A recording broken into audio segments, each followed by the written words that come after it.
Rain poured endlessly over the small town of Maple Springs that night, painting the streets silver under the dim street lights. The police station stood at the end of the main road, quiet except for the faint hum of the heater and the occasional tap of rain against the glass windows. Officer Daniels sat at his desk, half asleep, flipping through an old report when the door creaked open. A small figure stepped inside, drenched, trembling, and barefoot. Daniels looked up, surprised. The boy couldn't have been more than 10 years old. His black hoodie clung to his thin frame, and his eyes, deep brown and wet with tears, stared straight ahead. "Hey, kid," Daniels said softly, standing up. "You lost? Where are your parents?" The boy didn't answer. Instead, he stepped closer, his shoes squelching against the wet floor, and whispered in a shaky voice, "Please, arrest me." The officer froze. "Arrest you?" he repeated, thinking he had misheard. "Why would I arrest you, son?" The boy's lips trembled. "Because if you don't, something bad will happen." His voice cracked as he spoke, almost pleading. He didn't look angry or wild, just scared, the kind of fear that seemed too heavy for a child to carry. Officer Daniels frowned. "What's your name?" The boy shook his head. "I can't tell you." "Please, just lock me up. Put me somewhere safe. Somewhere no one can find me." By now, the other officers, Miller and Harris, had turned their heads, curious. Miller, the younger one, chuckled. "What's going on, Dan? Kid playing a prank?" Daniels shot him a look. "Does this look like a joke to you?" The boy stood motionless, rain dripping from his hair. His small hands were hidden inside the sleeves of his hoodie, clutching his wrists tightly. Daniels noticed how his fingers trembled. Something about that gesture made his stomach twist. "Come on, kid," Daniels said gently. "Let's get you warm first."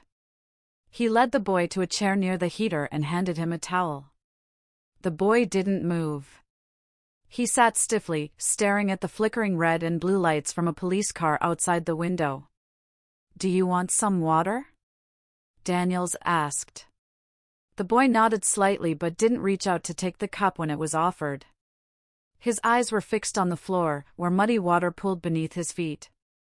Daniels could see bruises on his ankles, faint but clear. Miller came closer, kneeling in front of the boy. "Hey, champ, nobody's gonna arrest you, okay? You're not in trouble. But maybe you can tell us what's wrong."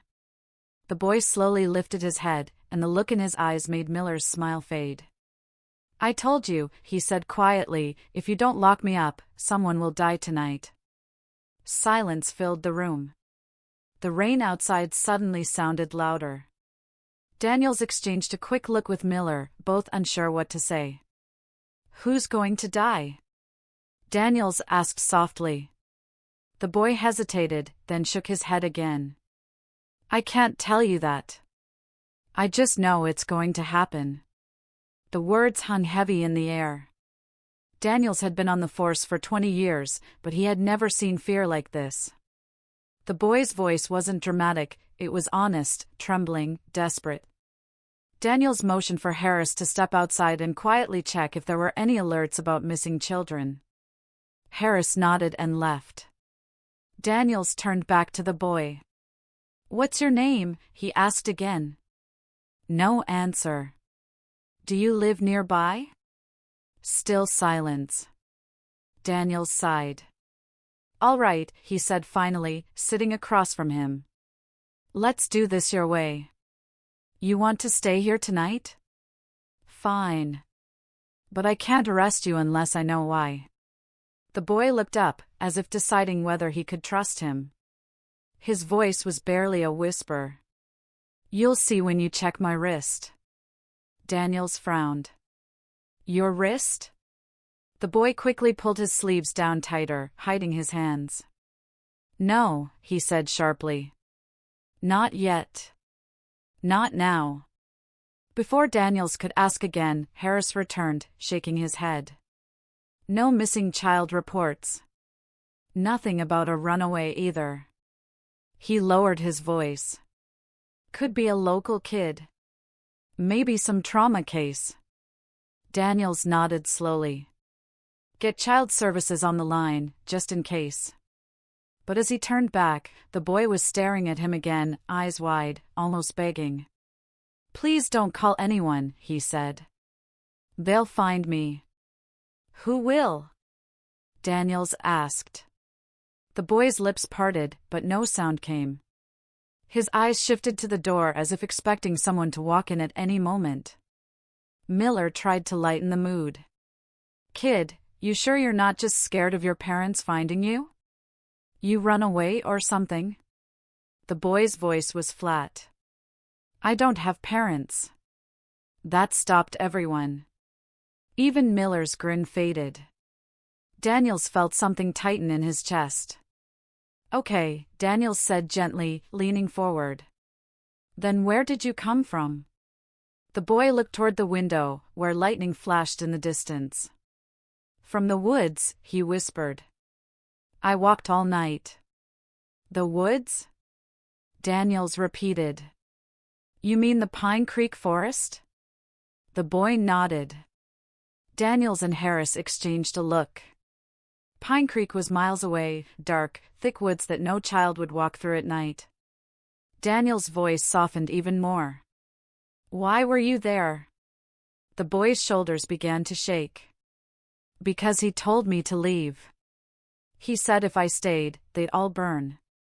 Daniels felt a chill run down his spine. Who told you that? But the boy didn't answer. His breathing grew faster, almost panicked. He started rubbing his wrist again beneath the sleeve. Daniels noticed it clearly this time, the faint metallic sound.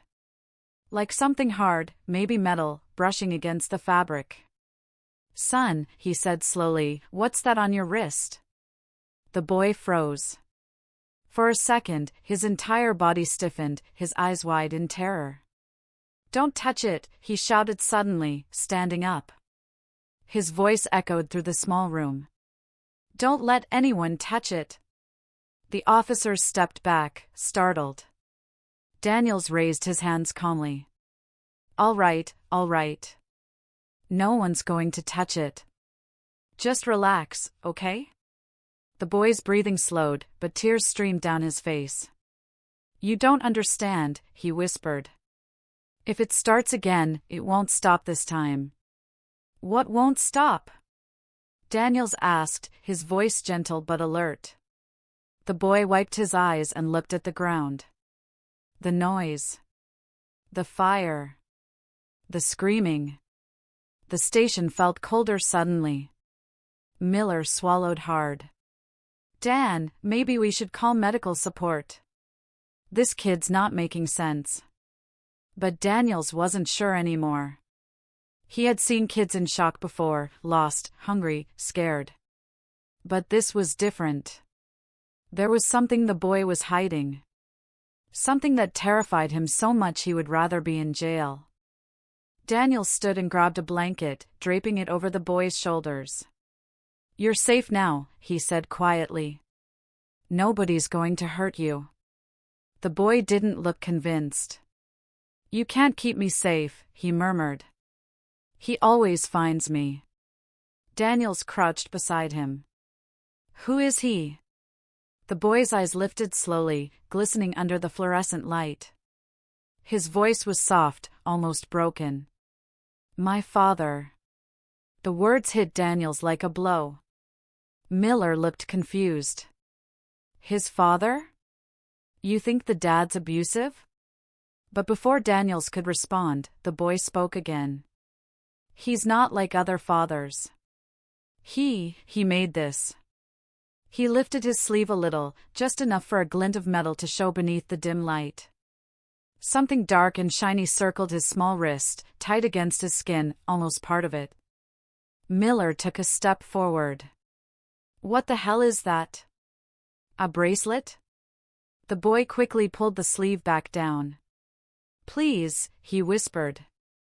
Don't look at it. Don't tell anyone you saw it. Daniel's voice lowered. Is that why you came here? Because of that thing? The boy nodded weakly. It's not just a thing. It's a signal. He can see me when it moves. Daniels exchanged a look with Harris, now both uneasy. You mean it's some kind of tracker? I don't know what it is, the boy said, tears rolling again. But when it beeps, people get hurt. Outside, thunder rolled again, shaking the window panes. The sound seemed to echo his words. Daniel stood still for a moment, watching the frightened child curl into the chair. He felt a mix of pity and unease. He wanted to believe it was just a child's fear, imagination, trauma, maybe something from home. But something deep inside him whispered that this was bigger, darker. He looked at the clock.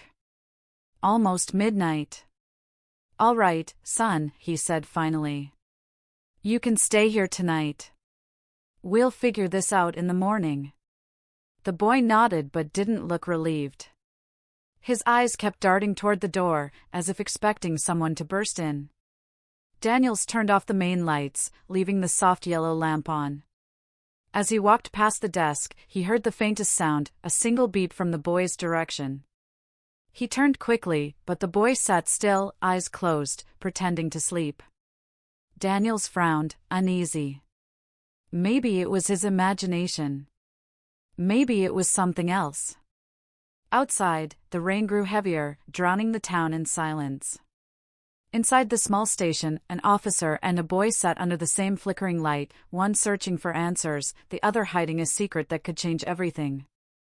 And in that quiet moment, somewhere far away, a small red light blinked in the dark, as if someone had just found him again.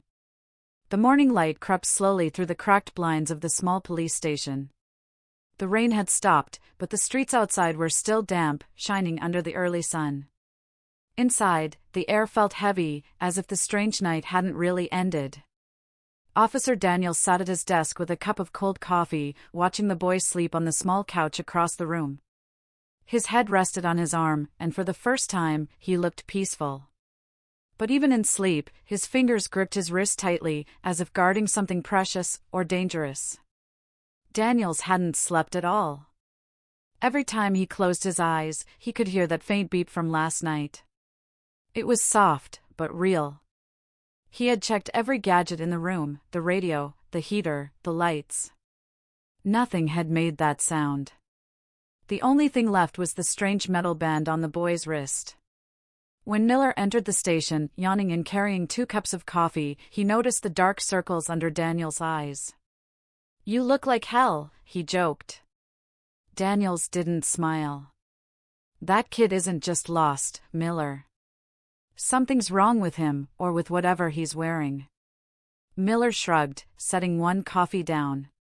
You think he's dangerous? He's just a scared kid. Maybe some foster case gone bad. Daniels shook his head. Maybe. But I've seen scared kids before. Not like him. As if on cue, the boy stirred. He sat up slowly, rubbing his eyes.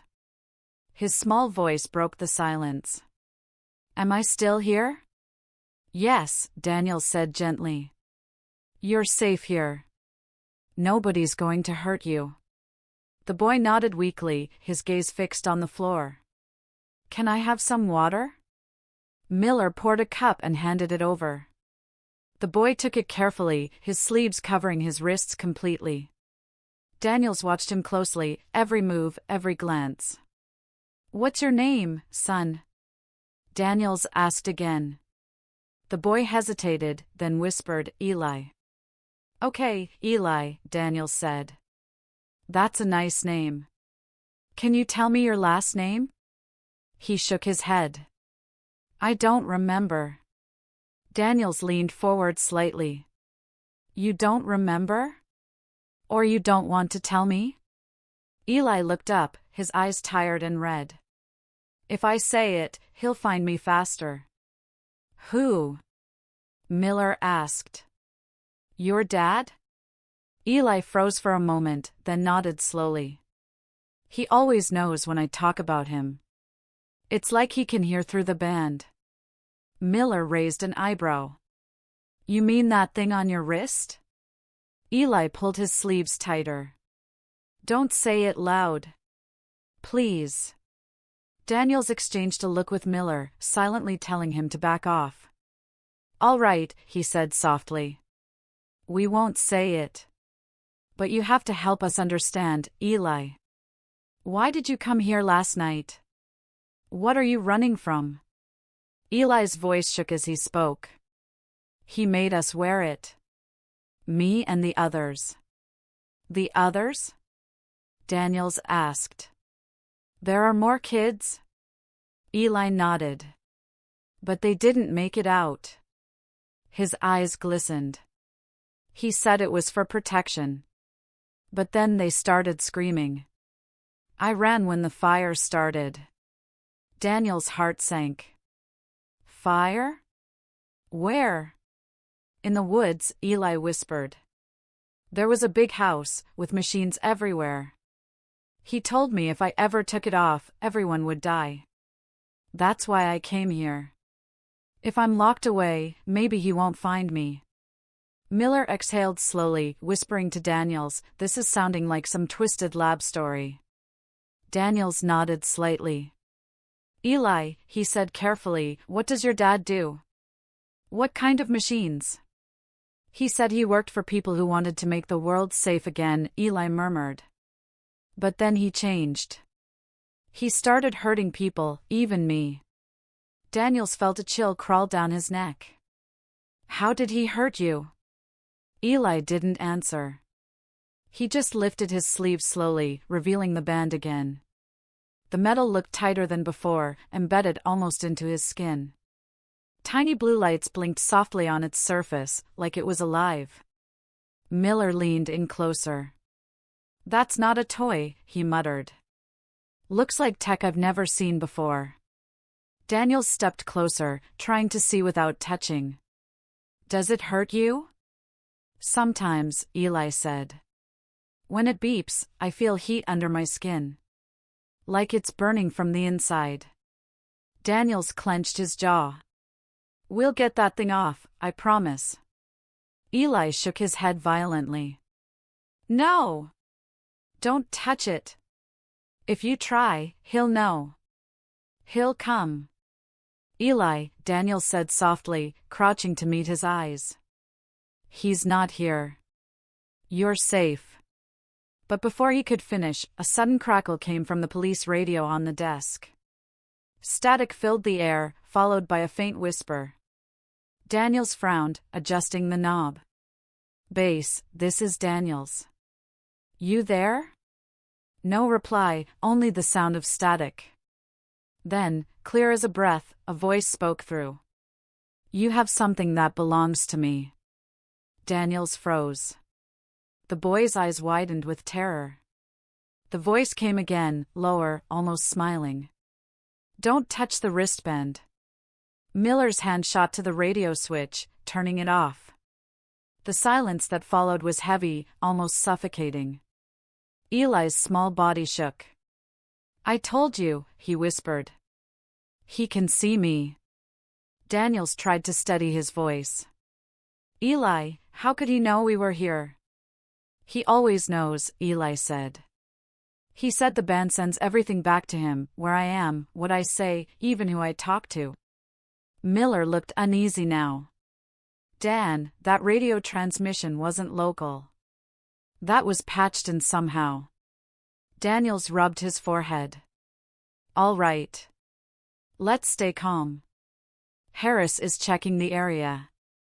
Maybe someone's messing with us. But Eli was shaking his head. No. He's close. He never stays far. Daniels crouched again. Listen, Eli. You're safe here. I'm not going to let anyone hurt you. Do you understand? The boy's eyes filled with tears. You can't stop him. You don't know what he can do. Miller sighed, pacing near the door. Dan, we need to call child services or maybe the FBI. This is way beyond us. Daniels nodded slowly. Yeah. Get them on the line. But before Miller could grab the phone, the station lights flickered once, then went out. The room plunged into dim gray. The heater stopped humming. Power cut? Miller muttered. Daniels grabbed a flashlight from the desk and turned it on. The beam caught Eli's face, pale, terrified, his small hands clutching his wrist again. Then came the sound. Beep. Soft, but sharp. Coming from the wristband. Daniel's stomach dropped. Eli, it's beeping. I know, the boy whispered, tears running down his cheeks. He's coming. The beeping grew faster, beep, beep, beep, beep, beep, until it stopped suddenly. The radio came back to life for one brief second, and that same deep voice whispered again, almost gently. You shouldn't have kept him. Daniels turned toward the door, heart pounding. Outside, a police siren wailed in the distance, but it wasn't theirs. Miller's hand hovered over his gun. Dan, what's happening? Daniels didn't answer. His flashlight flickered again. Through the small window, he saw movement, just a shadow at first. Then a tall figure standing near the edge of the parking lot. It didn't move. Just stood there, facing the station. Eli buried his face in his hands. It's him, he whispered. He found me. Daniel's hand tightened on his flashlight. Stay here, he told Miller. Lock the doors. He took a slow breath and stepped toward the entrance, the beam of light cutting through the glass. But when he looked again, the figure was gone. The parking lot was empty, silent except for the soft drip of water from the roof. Daniel stood still, trying to calm his racing heart. Maybe it was his imagination. Maybe someone was playing games. He turned back toward the room, but his breath caught in his throat. Eli was no longer on the couch. The blanket was there, but the boy was gone. The back door was wide open, swinging in the cold morning wind. Daniels ran outside, calling, Eli. Eli. But the only answer was the whisper of the wind and the faint echo of a single sound fading into the distance, beep, beep. And somewhere, deep inside the woods, a small red light blinked again. The forest was still wet from last night's rain, the air thick with mist that moved like slow smoke between the trees. Officer Daniels pushed through the branches, calling the boy's name again and again, his voice echoing faintly in the fog. Eli! Eli! Only the sound of dripping water answered him. The mud swallowed his boots as he walked deeper into the woods, the beam of his flashlight cutting through the pale dawn. He had already searched the nearby streets and the old bridge. The boy was nowhere. The only direction left was the forest, the same place Eli had said he'd come from. Daniel's chest tightened with every step. He didn't know what scared him more, the thought of the boy lost in the cold, or the idea that someone had actually come for him. Back at the station, Miller's voice crackled through the radio. Dan, any sign of him? Nothing yet, Daniels replied, scanning the shadows. He couldn't have gone far. Keep checking the perimeter. Copy that, Miller said. And Dan, that beeping stopped right after you left. Daniels frowned. Stopped? Yeah, Miller said. Just went dead. No sound, no light. Like it shut off. Daniels felt a chill crawl up his neck. If the wristband wasn't sending a signal anymore, did that mean Eli was safe, or that something had already happened to him? The mist grew thicker. In the distance, a faint smell of burnt wood filled the air.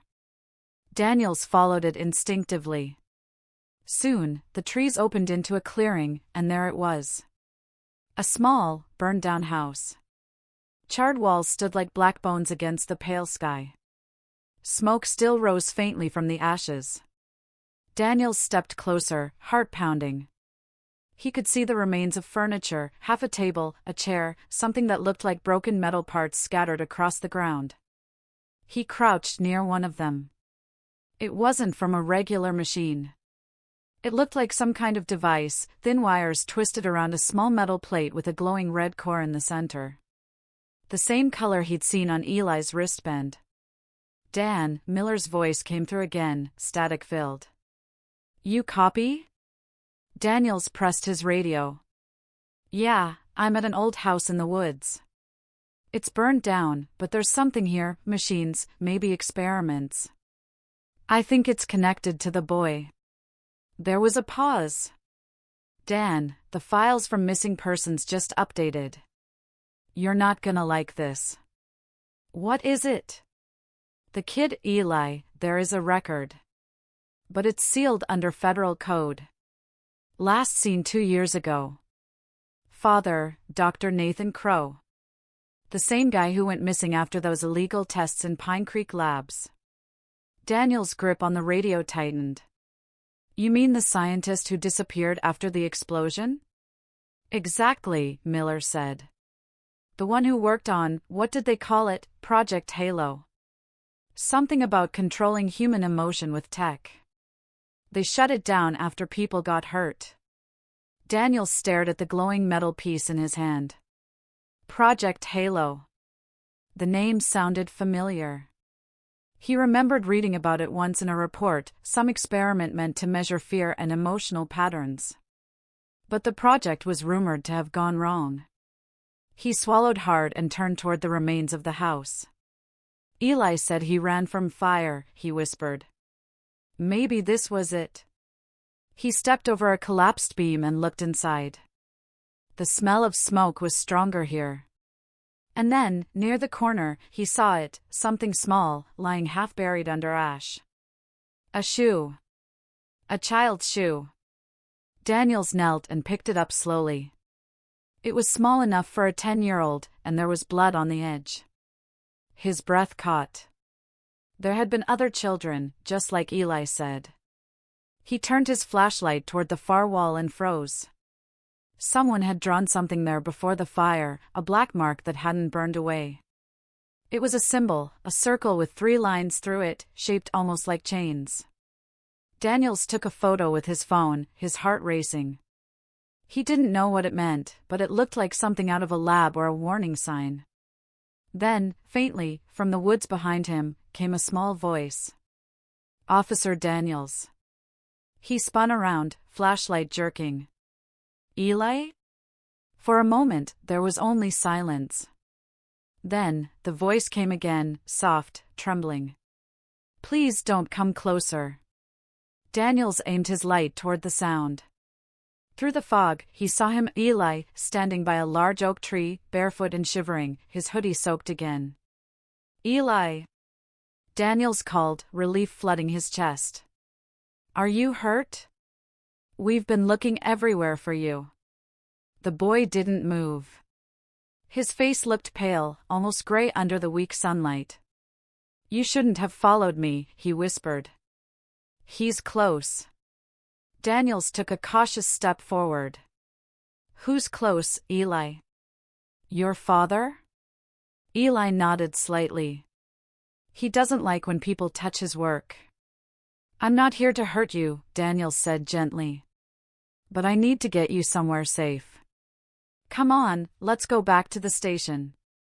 Eli's eyes darted to something behind Daniels.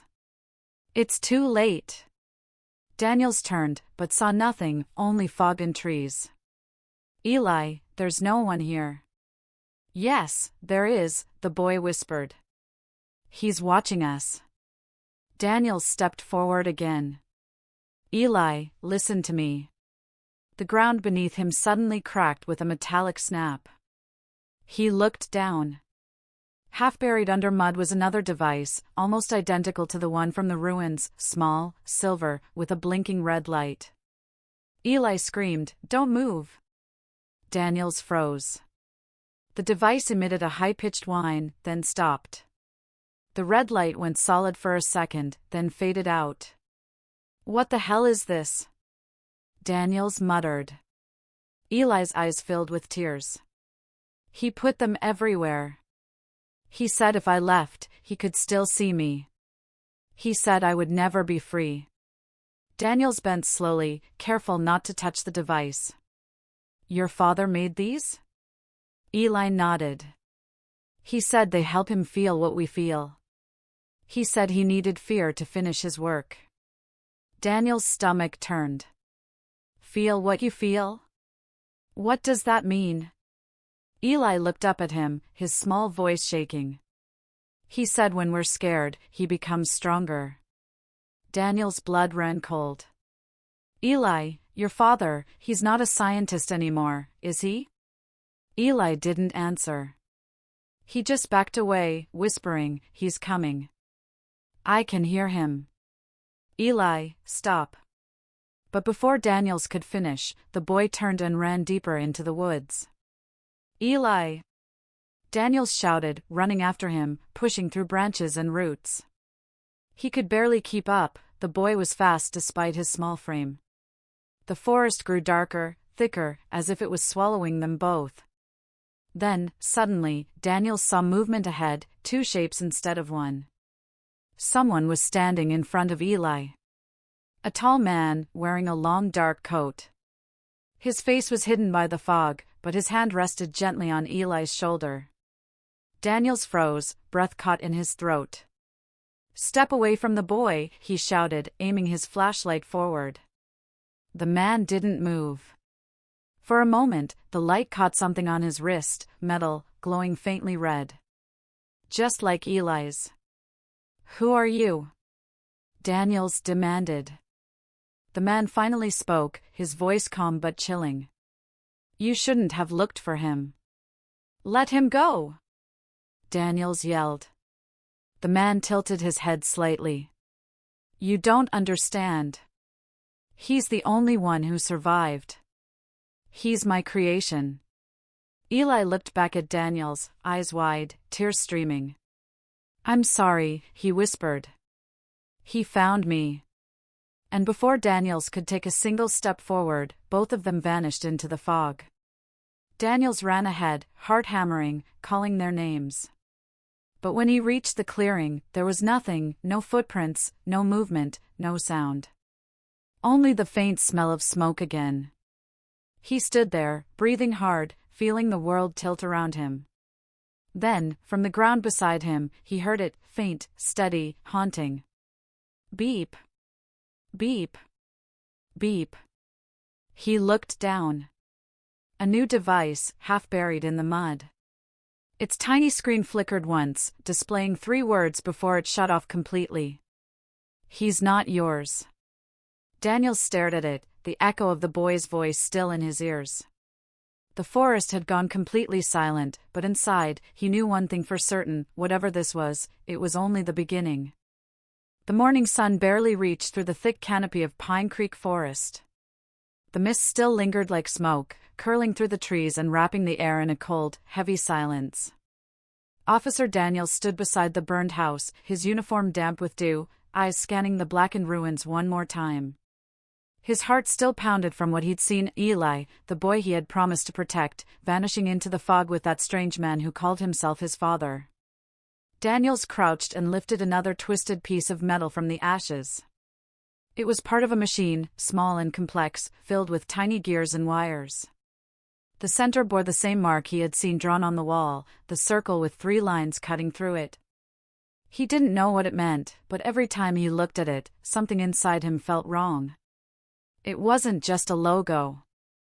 It felt like a warning. The sound of footsteps broke the stillness. Miller appeared from the trail, his jacket muddy and his face pale. We've got a problem, Dan, he said quietly. Harris found tire tracks near the North Road. Someone's been driving in and out of these woods at night. Big truck. Could be them. Daniels straightened up, frowning. Did he follow them? Miller shook his head. No. The tracks go off-road, disappear into a marsh. We can't get through without backup. He paused, looking around the ruins. What is this place? Daniels sighed. It used to be a house. Now I'm not sure it ever was just that. He turned the metal piece in his hands. Look at this. Whoever lived here wasn't just building things, they were experimenting. Miller stared at the object, frowning.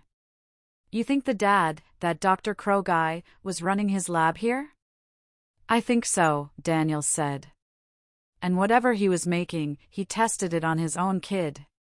The two men stood in silence, the wind whispering through the trees.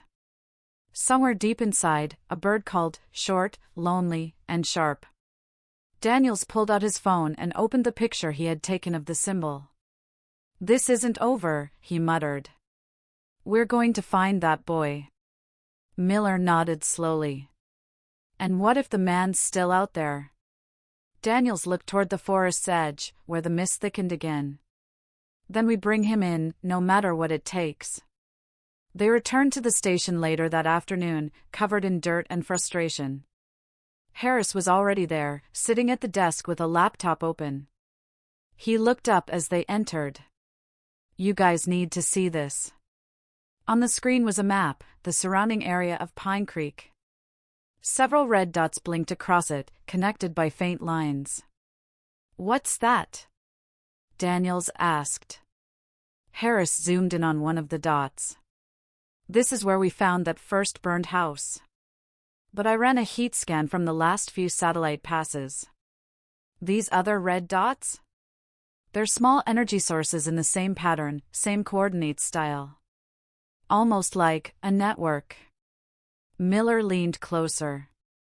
You're saying there are more of those places? Harris nodded. At least 4 within 20 miles. One of them still active. Energy signals strong. Daniels frowned. Where? Harris pointed. An abandoned warehouse near the old River Road. Used to be a factory before it shut down. The signal started last night, right when our power cut out. Daniels felt that same cold wave of dread. Then that's where he took the boy. He grabbed his coat.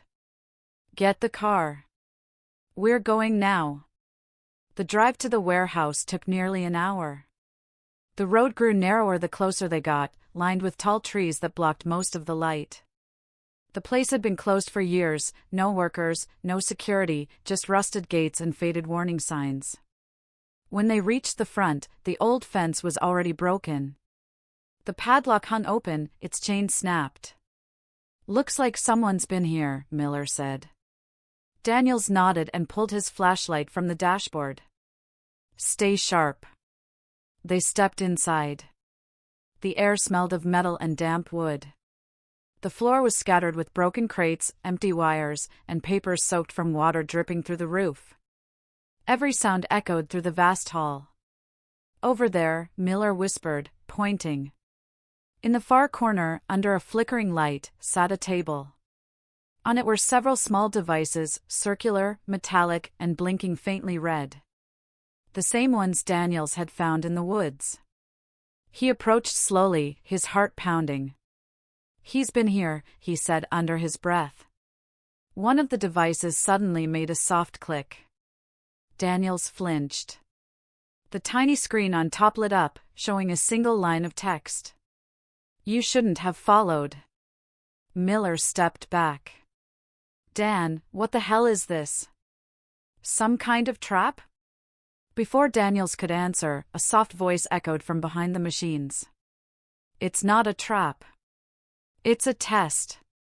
Both officers spun around, flashlights slicing through the dark. Standing there, half in shadow, was a man, tall, thin, wearing a long black coat. His hair was gray and his face pale, his eyes bright with something cold and unreadable. Dr. Nathan Crow, Daniels said, his voice low. You're under arrest. The man smiled faintly. You think this is about laws, officer? You think handcuffs matter? Where's the boy?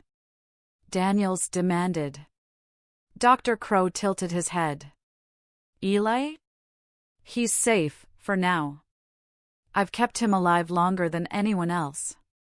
You should be grateful. Alive? Miller snapped. You strapped a device to your own kid. What kind of father are you? Crow's expression didn't change. A necessary one. He stepped forward slowly, his shoes echoing against the concrete. Do you know what fear really is, Officer Daniels? It's not emotion. It's energy. Pure, measurable energy. You feel it every day, in your chest, in your head, in your dreams. I found a way to control it. Daniels kept his flashlight steady. You experimented on children.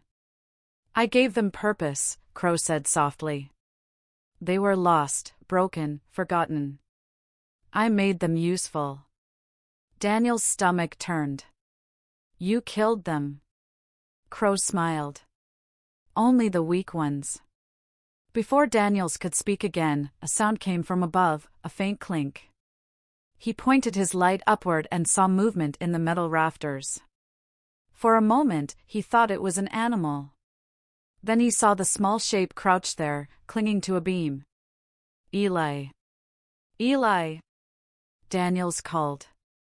Come down. You're safe now. The boy's face was pale, his eyes wide with confusion. No, he whispered. He said you'd come. He said you'd try to take me. Daniel's heart sank. Eli, he's lying to you. He hurt you, son. You need to come with us. Crow's calm voice broke through the silence. Don't listen to him, Eli. He doesn't understand what you are. What he is. Daniels snapped. He's a child. Crow turned his gaze toward Daniels, a strange glint in his eyes. He's more than that. He's proof. His fear feeds the network. Do you know what happens when a child feels pure terror? Every heartbeat, every tear, it sends out energy. Enough to light cities. Enough to change the world. Daniels stepped closer, hand on his holster. You're insane. Crow chuckled softly. Insane? No, officer. Enlightened. Before Daniels could draw his gun, a loud bang echoed from behind. The warehouse doors slammed shut, locking automatically. Red lights flickered on around the walls, and the machines on the table began to hum. Crow raised his hand slightly. You came too close. Now you'll see what I've built. Eli screamed from above, clutching his head as the wristband on his arm began to blink faster. Eli! Daniels shouted, running toward the ladder. Hold on. Crow didn't move. It's already started. His fear activates the system. You can't stop it. The machines grew louder, their lights pulsing in rhythm with the boy's rapid heartbeat. Daniels climbed halfway up the ladder and reached for Eli. Take my hand. The boy looked down, tears streaming down his cheeks. I can't. He said if I move, it'll explode. Daniels looked down at Crow. Shut it off, he barked. Now. Crow smiled sadly. I can't. Only he can. The building trembled. Sparks flew from the table as one of the devices overloaded. Miller pulled his gun and aimed at the scientist. Turn it off, or I swear. Before he could finish, Crow raised his wrist. He wore a band just like Eli's, but darker, with red instead of blue light. He pressed something on it, and all the machines stopped at once. The silence that followed was so sudden it made Daniel's ears ring. Eli collapsed against the beam, breathing hard. The lights on his wristband dimmed. Daniels jumped down, gun still drawn. What did you do? Crow looked calm. I saved him, for now. But the connection remains. You see, officer, I can stop the pain, but I can also bring it back. If you take him from me, I'll make sure every beat of his heart burns. Miller cursed under his breath. We should shoot this man right now. Daniels shook his head slowly. No. Not yet. He took a careful step closer to Crow. What do you want? Crow smiled faintly. To finish what I started. He turned his gaze toward the boy above. And he's the only one who can help me do it. Before Daniels could respond, a loud crash came from outside, the sound of tires and sirens. Backup had arrived. The red lights from police cars flashed through the broken windows. Crow looked almost disappointed. They're too early. He pressed something on his wristband again. The machines flickered once more, and then exploded in sparks. Smoke filled the air. When it cleared, he was gone. Only the echo of his voice remained, whispering through the empty space, "You can't protect him, officer. He belongs to me." Daniels coughed, waving away the smoke. "Eli," he shouted again. The boy was still on the beam, shaking, but alive. Daniels climbed up and reached for him. This time, Eli took his hand. As they climbed down together, Eli whispered, "He's never going to stop." Daniels tightened his grip. "Then neither will I." Outside, the flashing lights of patrol cars painted the night red and blue. Officers moved through the shadows, searching the area, but Crow was gone. Daniels looked down at the boy sitting beside him in the back of the ambulance, wrapped in a blanket. The wristband still glowed faintly, a single pulse of blue light in the dark. And somewhere out there, in another hidden place, another band pulsed back in red, answering it. The night over Pine Creek was unnaturally quiet. The town usually slept soundly after dark, but that evening the silence felt heavy, like the world itself was waiting for something to happen. Inside the small police station, every clock ticked louder than usual, and even the hum of the lights felt tense. Officer Daniels sat at his desk, eyes locked on the small wristband resting inside a glass box. It pulsed faintly, a soft blue light that blinked once every few seconds, like a heartbeat that refused to stop. Across the room, Eli sat on a chair wrapped in a thick blanket, staring at nothing. His small hands trembled, and his lips moved silently, as if he were speaking to someone only he could hear. "Eli," Daniels said gently, "you're safe here. Nobody can hurt you now." The boy slowly looked up. "He's coming," he whispered. Daniels leaned forward. "Who?" "My father," Eli said, his voice shaking. "He said he always finds me when it gets dark." Daniels tried to smile, though his chest felt tight. "We've got officers around the building. He's not getting anywhere near you." But inside, he wasn't sure. Crow had vanished like smoke from the warehouse. No footprints, no vehicle, no trace on the security cams. It was as if the man had walked into thin air. Officer Miller entered with 2 cups of coffee and placed one in front of Daniels. "He hasn't said a word since you left the room?" Daniels shook his head. "He keeps repeating that his father's coming. Says he can feel it." Miller sighed. "This place gives me chills. You ever notice how quiet it gets after midnight? Like the air itself is holding its breath." Daniels didn't answer. His eyes were fixed on the wristband again. "That thing shouldn't be glowing. We cut its power hours ago." Miller frowned. "Maybe it's just residual energy or something." But Daniels didn't think so. The rhythm of the light was too steady, too alive. Like it was listening. Suddenly, the overhead lights flickered once, then again. The soft hum of electricity faded for a moment, then returned with a low buzz. Miller froze. "Did you see that?"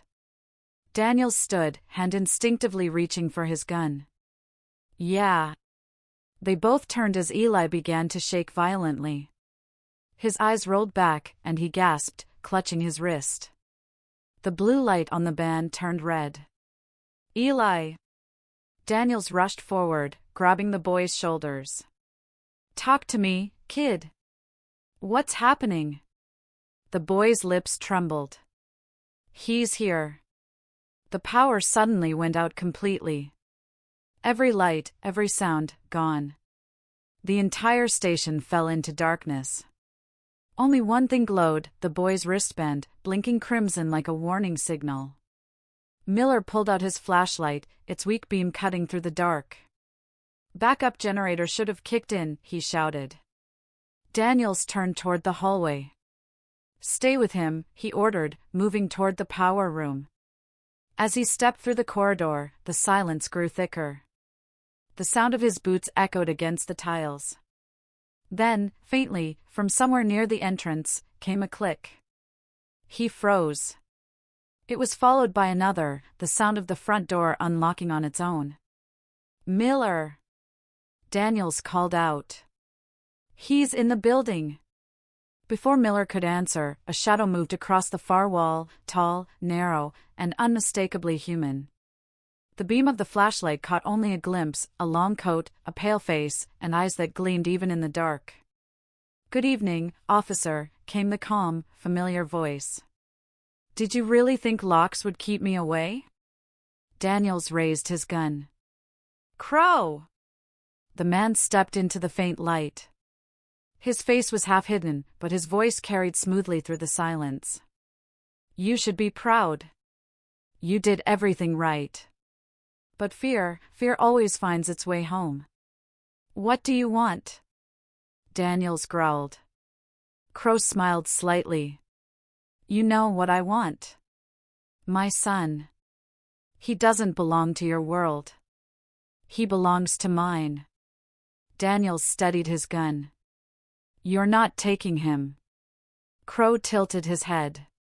"And yet, he's already calling for me." Behind them, Eli's scream tore through the building.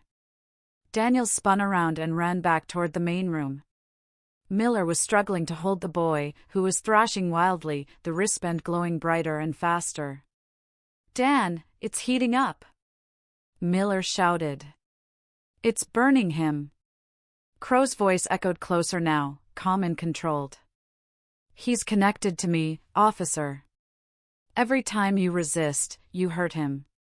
Let him go, and the pain stops." Daniels turned and aimed toward the door. "You come near him, and I swear." Before he could finish, every window in the station shattered at once.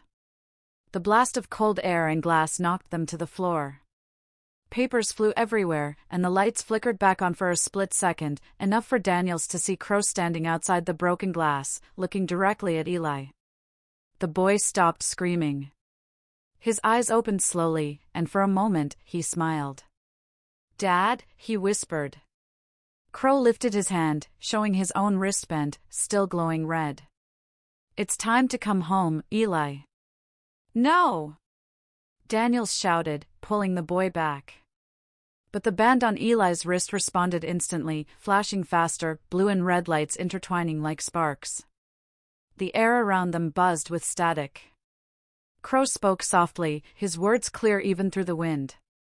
"He can't survive away from me, officer. The connection keeps him alive. If you keep him here, his heart will stop." Daniels felt a wave of helplessness. "What did you do to him?" Crow smiled, almost kindly. "I gave him a purpose."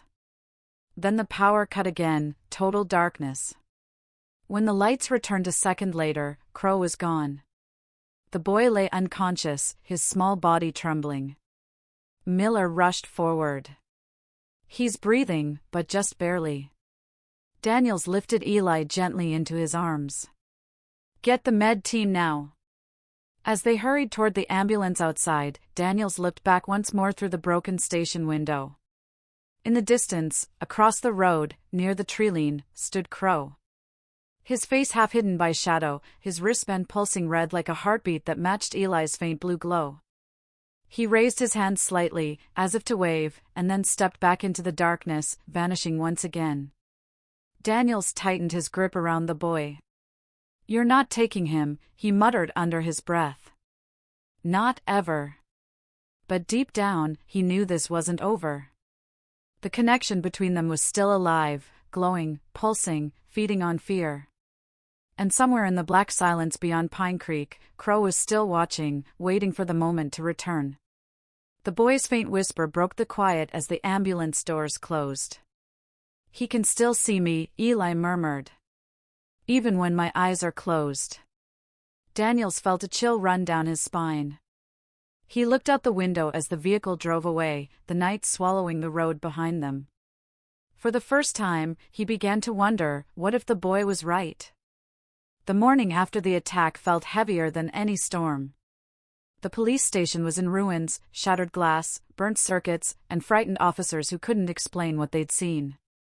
The building still smelled of smoke and ozone, and even the flickering sunlight through the windows couldn't chase away the tension.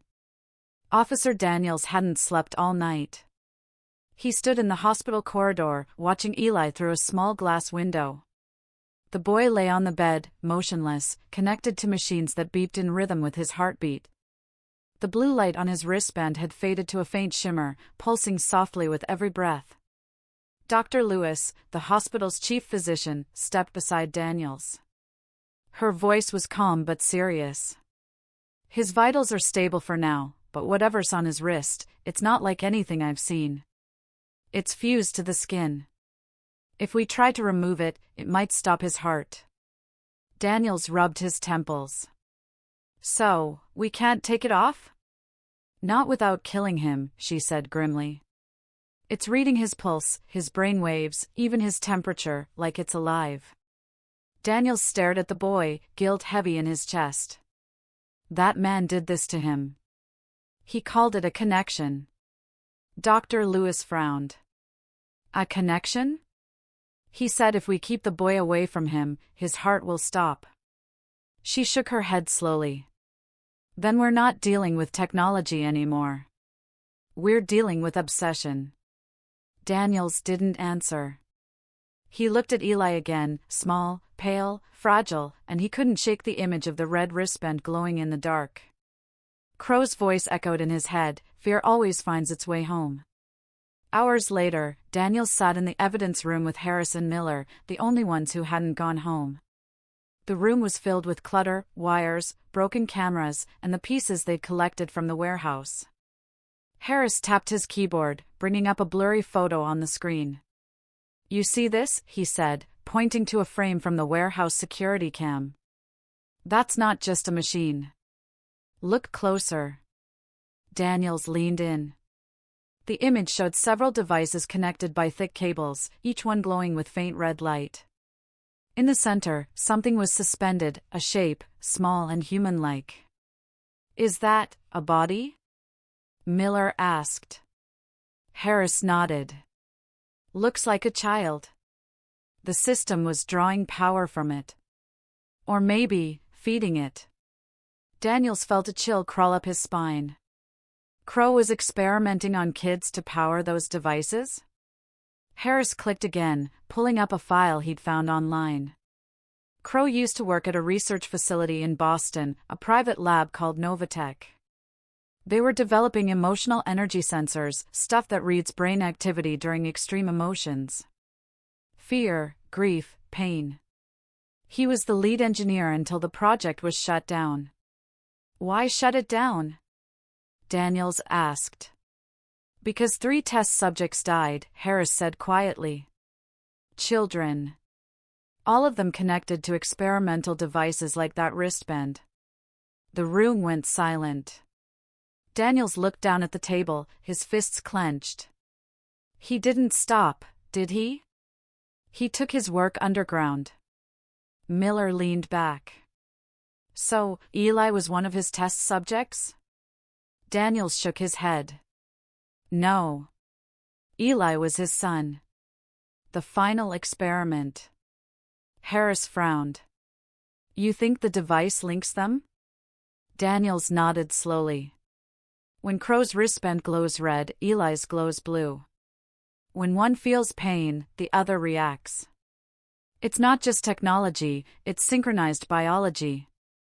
They share the same signal. Maybe even the same heartbeat. Miller's face went pale. So if we hurt Crow? The boy feels it too, Daniels finished. And maybe worse. For a moment, nobody spoke. Only the hum of the old computer filled the silence. Finally, Daniels said, "We need to find that network he built, the one Harris mapped out. If those devices are still active, they might be feeding off Eli's fear." Harris nodded and started typing faster.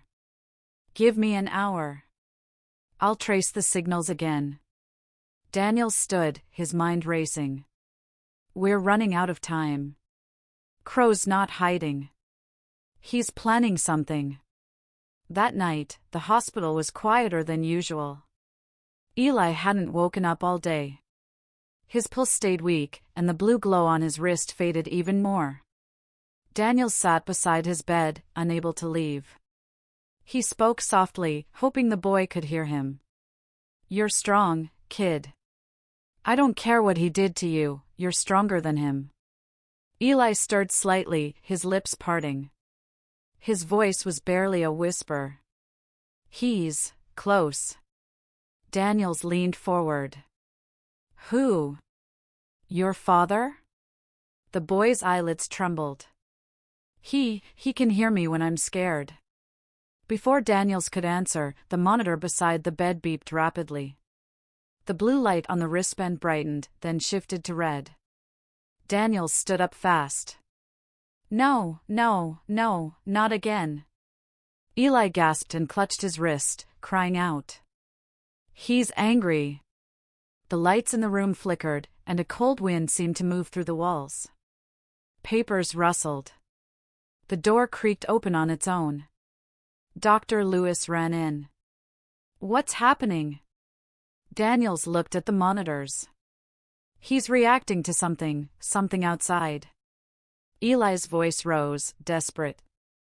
"He's coming for me." And then, the hospital lights went out.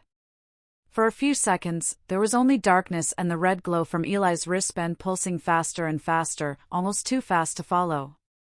Then, from the hallway, came the faint sound of footsteps. Slow, deliberate, calm. Daniels pulled his gun and moved toward the door. "Stay with him," he shouted to Dr. Lewis. The footsteps stopped. Then, a voice, smooth, cold, familiar, echoed through the corridor. "You can't hide him from me, officer. He's my son. He needs me to live." Daniels froze, aiming toward the sound. "Crow! Show yourself." No response. Only the steady beeping of the machines behind him. Then, the hospital alarm blared, a power surge, followed by smoke pouring from the vents. The emergency lights flicked on, painting the hallway red. When Daniels ran back into the room, Eli was gone. The bed was empty. The window open. The curtain fluttered in the wind. Daniels' heart dropped. "No." Dr. Lewis stood frozen, pointing at the broken glass. He just disappeared. The lights went out, and when they came back, he was gone. Daniels looked out into the darkness beyond the window, the streetlights flickering, the mist crawling in from the woods. Somewhere out there, Crow had taken his son again. And this time, Daniels swore to himself, he wasn't going to lose him. Back at the station, Miller was already on the radio when Daniels burst through the door. "We've got movement," he said. Harris traced a massive energy surge near the old dam outside town. Same signal as before, red frequency, identical to the wristband. Daniels didn't even stop to catch his breath. That's where he's gone. He grabbed his gun and flashlight. "Call for backup. We end this tonight." Miller nodded. "Dan, what if we can't save the boy without hurting the father?" Daniels paused at the door, his eyes dark. "Then I'll find another way. But I'm not letting that monster win." As he drove toward the dam, thunder rolled in the distance, and rain began to fall again, heavy, relentless, like the night itself was crying. And somewhere beneath that storm, in the hollow heart of the dam, Nathan Crow waited, his wristband glowing brighter with every beat of his son's frightened heart. Rain fell hard over Pine Creek Dam, turning the night into a storm of shadows and thunder. The wind screamed through the broken guardrails, carrying the echo of rushing water below. Officer Daniels stepped out of his car, soaked within seconds. The flashing red and blue lights from the police cruisers blurred against the rain, cutting through the fog like bleeding stars. He could hear the roar of the river beneath him, but above all, he could hear something else, a deep, pulsing hum that didn't belong to the storm. It came from inside the dam. It was the same sound the wristband made when it came alive. Miller ran up beside him, holding his flashlight. "Backup's 5 minutes out," he said. "Harris is setting up the drone feed, but he's getting interference. Whatever's in there is blocking the signal." Daniels adjusted his coat and checked his weapon. "He's down there. I can feel it." Miller gave him a look. "You sure this isn't personal now, Dan?" Daniels didn't answer. He stared into the dark tunnel entrance at the base of the dam. It was personal the moment he strapped that thing on his kid. Inside, the air was thick with damp concrete and machine oil. Water dripped from pipes along the walls, echoing through the massive corridor. Their flashlights cut narrow paths through the gloom, but the deeper they went, the more unnatural the air felt, too still, too cold, like the place was holding its breath. As they turned a corner, they found the first sign. A small glowing mark on the wall, the same symbol as before, a circle crossed by 3 lines. Beneath it, in faded black paint, were the words, "Fear is energy." Miller swallowed. "He's been planning this for years." Daniels nodded grimly. "He's building something. The question is, what?" They pressed on. The hum grew louder until it became a deep vibration in their chests. Then, finally, they reached the main chamber, a massive hollow inside the dam. The sight froze them both. Hundreds of devices, wristbands, metal orbs, coils of wire, were connected in a vast network. Blue and red lights blinked in perfect rhythm, reflecting off the wet floor like a field of tiny stars. In the center, on a raised metal platform, stood a tall glass pod filled with liquid light, and inside it floated Eli. His small body was suspended, unmoving. The blue light from his wristband shone brighter than ever, pulsing in time with the machines around him. "Dear God," Miller whispered. Daniels stepped forward, fury rising in his chest. "Crow!" he shouted. "Show yourself." From the shadows above the platform, a voice answered calmly. "You found me faster than I expected." Crow stepped into the light, wearing his long black coat, rain dripping from his hair. His red wristband glowed like fire against his pale skin. "You don't understand what you're looking at," he said softly. "This is not evil. It's evolution." Daniels raised his gun. "You call this evolution? You're torturing your own son." Crow smiled faintly. "Torture? No, officer." He volunteered. "Fear is a prison, and he wanted to be free. I gave him that chance." "He's a child," Daniels shouted. "He doesn't even understand what you did to him." Crow stepped down slowly from the stairs leading to the platform. "And yet, he understands more than you ever will.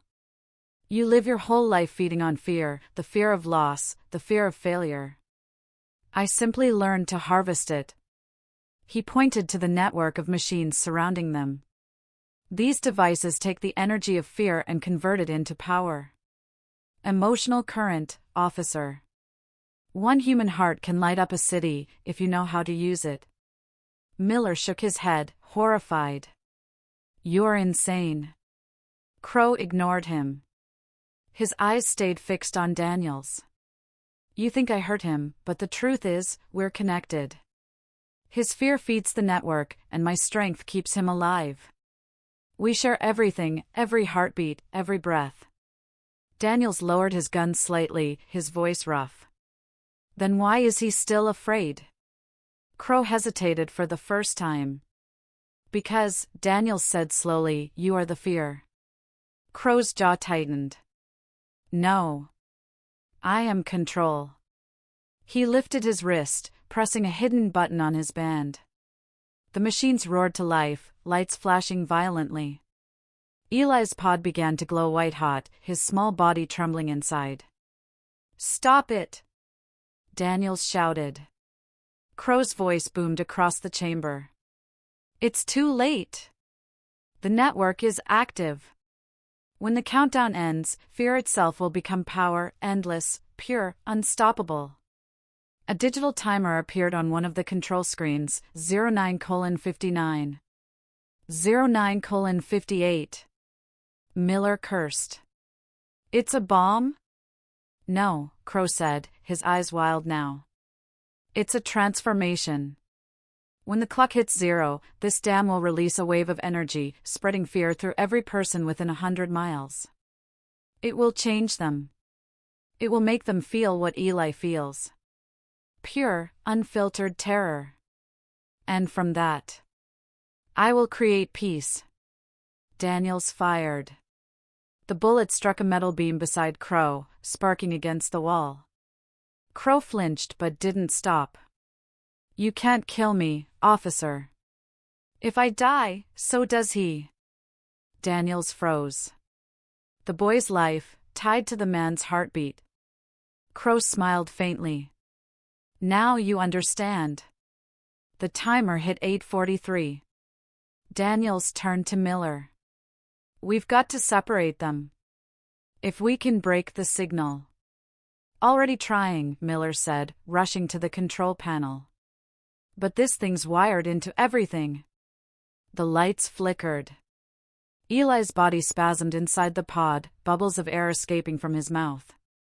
His eyes opened, glowing faintly blue. "Officer," he whispered weakly, though his voice echoed through the speakers. "Please, help me." Daniel's heart nearly broke. "Hold on, Eli. I'm coming." He ran toward the platform. Crow stepped in his way. "You can't save him, Daniels. He is the core of this machine." Daniels swung his gun like a club, slamming it into Crow's shoulder. The man stumbled but didn't fall. "Then I'll destroy it," Daniels growled. He climbed onto the platform, reaching the pod's control unit. The timer hit 6:21. Sparks shot from the main wires as he yanked one free. The lights dimmed for a second, then flared back up stronger. Miller shouted from below, "You just rerouted the energy.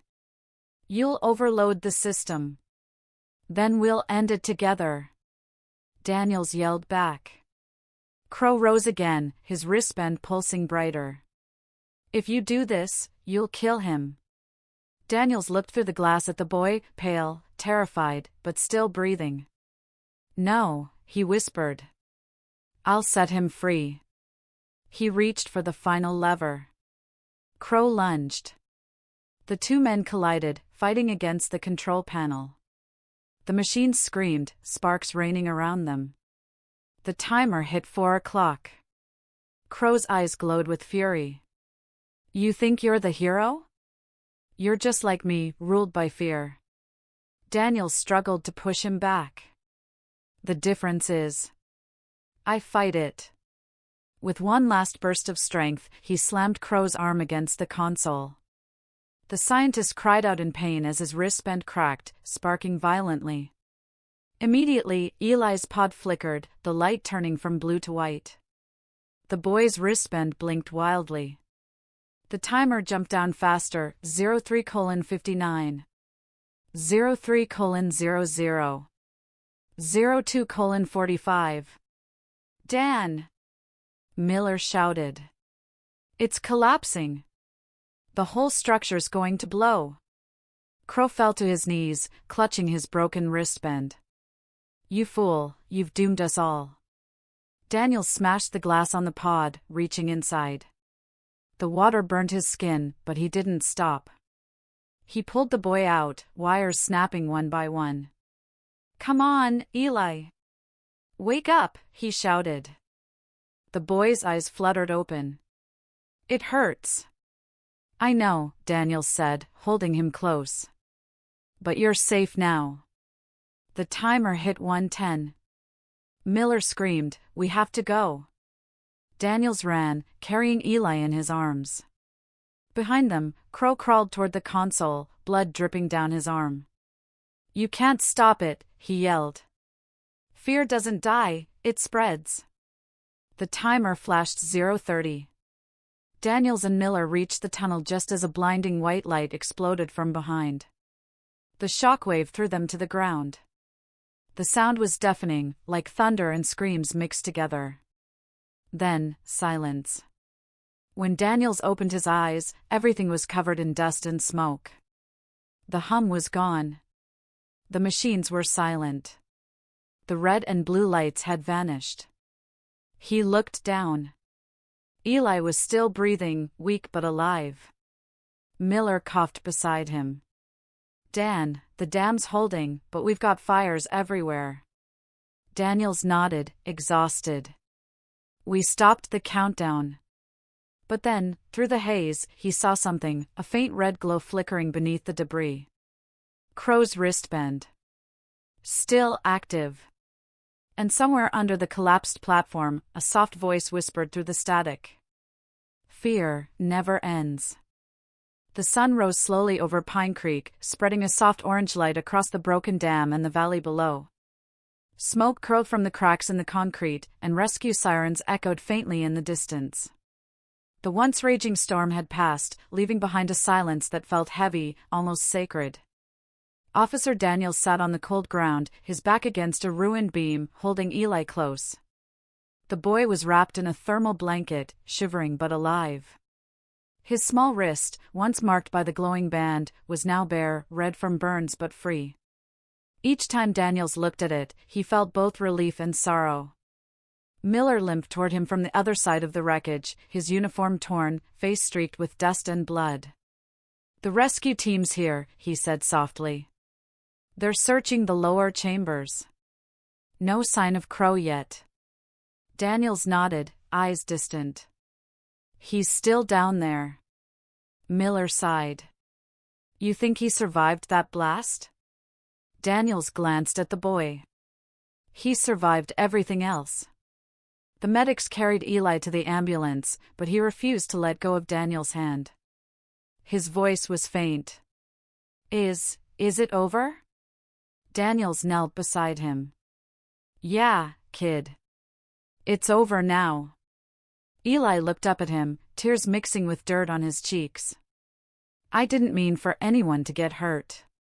I just wanted it to stop." Daniels smiled softly, brushing the boy's hair from his forehead. "You did the right thing. You were brave, Eli. Braver than most grown men I know."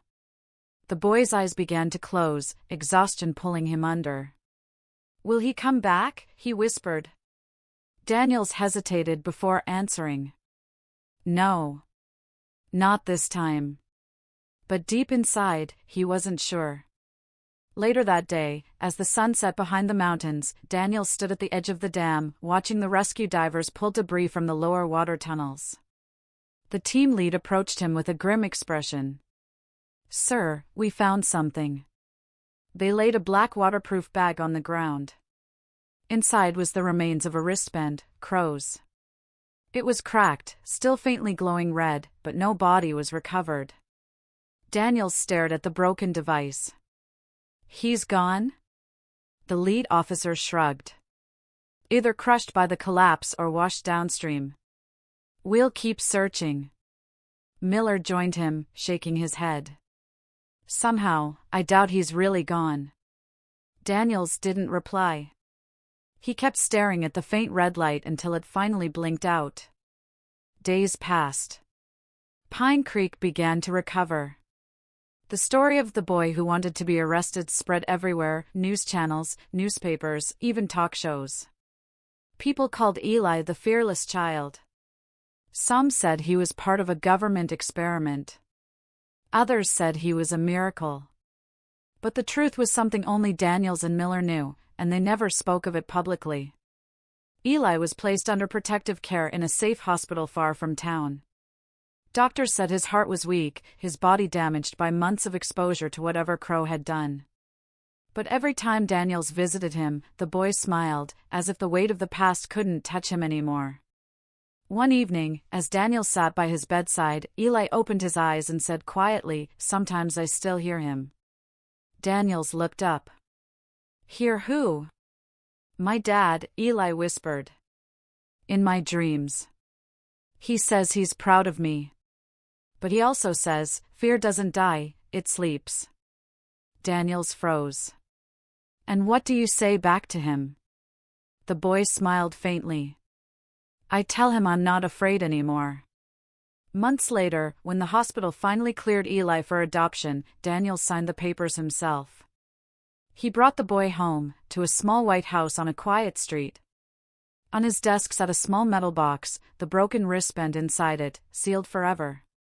Every morning, light from the window would hit it, and for a second, it looked like it was glowing again. Daniels always turned it away from the sun. He didn't want the reminder to shine too bright. Eli started school, learned to laugh again, even joined a little league team. But sometimes, late at night, he would wake up sweating, his hand on his wrist, as if feeling something that wasn't there anymore. Daniels would sit beside him, holding his hand until the trembling stopped. "It's okay, Eli," he would whisper. "It's over." But both of them knew that the shadows didn't just vanish, they waited. 1 year later, on a quiet afternoon, Daniels walked to his office to find Miller standing there, holding a brown envelope marked Federal Evidence Recovery. "What's this?" Daniels asked. Miller handed it over. "Came from the lab in D.C. They've been studying that wristband we turned in." Daniels opened it. Inside was a printed report and a single photograph. The picture showed a close-up of the wristband's microchip. Carved faintly into its metal surface were 3 words. "I am still here." Daniels felt a chill crawl down his spine. He looked at Miller, who was already pale. "Could be a coincidence," Miller said quickly. "Old engraving, maybe." But Daniels knew better. He looked out the window toward the playground where Eli was laughing with the neighborhood kids, sunlight glinting off the slide. For a long moment, Daniels said nothing. Then he folded the paper, slid it back into the envelope, and locked it away in his drawer. "Let him have his peace," he said quietly. "The past can stay buried." Miller nodded. "You really think it's over?" Daniels looked one last time at the wristband case on his desk, the faint scratch marks on the metal, like someone had tried to open it from the inside. He sighed. "I think it's resting," he said. "For now." Outside, the wind picked up, rustling the leaves. And in the faint reflection on the wristband's glass, just for a second, a red light flickered, like a heartbeat that refused to stop.